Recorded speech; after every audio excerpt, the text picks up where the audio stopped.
एक फूल की चाह। सियाराम शरण गुप्त जी की एक लंबी और प्रसिद्ध कविता है। प्रस्तुत पाठ उसी कविता का एक अंश मात्र है। पूरी कविता छुआछूत की समस्या पर केंद्रित है। एक वर्णासन अछूत कन्या के मन में यह चाह उठी कि काश देवी के चरणों में अर्पित किया हुआ एक फूल लाकर कोई उसे दे देता। कन्या के पिता ने बेटी की मनोकामना पूरी करने का बीड़ा उठाया। वह देवी के मंदिर में जा पहुंचा, देवी की आराधना भी की, पर उसके बाद वह देवी के भक्तों की नजर में खटकने लगा। मानव मात्र को एक समान मानने की नसीहत देने वाली देवी के सवर्ण भक्तों ने उस विवश, लाचार, आकांक्षी मगर अछूत पिता के साथ कैसा सलूक किया। क्या वह अपनी बेटी को फूल लाकर दे सका? यह कविता का मार्मिक अंश ही बताएगा। एक फूल की चाह। एक फूल की चाह। उद्वेलित कर अश्रु राशियां हृदय चिताएं धधकाकर, महामारी प्रचंड हो फैल रही थी इधर उधर। क्षीण कंठ मृतवत साओं का करुण रुदन दुर्दांत नितांत, भरे हुए था निज कृश रव में हाहाकार अपार अशांत। बहुत रोकता था सुखिया को न जा खेलने को बाहर, नहीं खेलना रुकता उसका, नहीं ठहरती वह पल भर। मेरा हृदय कांप उठता था बाहर गई निहार उसे, यही मनाता था कि बचा लूं किसी भांति इस बार उसे। भीतर जो डर रहा छिपाए, हाय वही बाहर आया। एक दिवस सुखिया के तनु को ताप तप्त मैंने पाया। ज्वर में विह्वल हो बोली वह, क्या जानूं किस डर से डर। मुझको देवी के प्रसाद का एक फूल ही दो लाकर। क्रमशः कंठ क्षीण हो आया, शिथिल हुए अवयव सारे। बैठा था नव नव उपाय की चिंता में मैं मन मारे। जान सका ना प्रभात सजग से हुई अलस कब दोपहरी।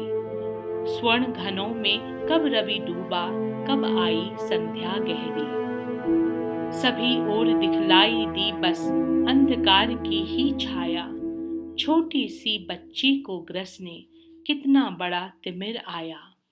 ऊपर विस्तृत महाकाश में जलते से अंगारों से झुलसी सी जाती थी आंखें जगमग जगते तारों से। देख रहा था जो सुस्थिर हो नहीं बैठती थी क्षण भर, हाय वही चुपचाप पड़ी थी अटल शांति सी धारण कर। सुनना वही चाहता था मैं उसे स्वयं ही उकसा कर।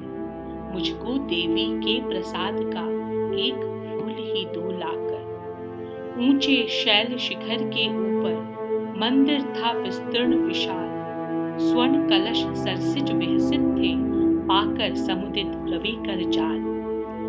दीप धूप से आमोदित था मंदिर का आंगन सारा। गूंज रही थी भीतर बाहर मुखरित उत्सव की धारा। भक्त वृंद मृदु मधुर कंठ से गाते थे सब भक्ति मुदमय।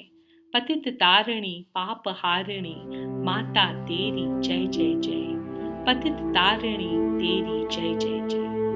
मेरे मुख से भी निकला बिना बढ़े ही मैं आगे को, जाने किस बल से निकला। मेरे दीप फूल लेकर ये अम्बा को अर्पित करके, दिया पुजारी ने प्रसाद जब आगे को अंजलि भर के।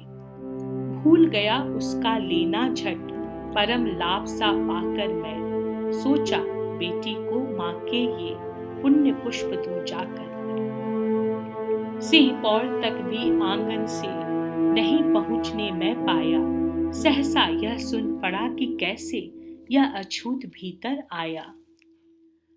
पकड़ो देखो भाग न जावे, बना धूर्त यह है कैसा।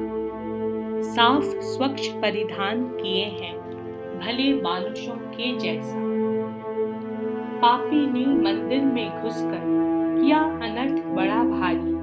कलुषित करती है मंदिर की चिरकालिक शुचिता सारी। क्या मेरा कलुष पड़ा है देवी की गरिमा से भी? किसी बात में मैं हूँ मैं आगे माता की महिमा के भी।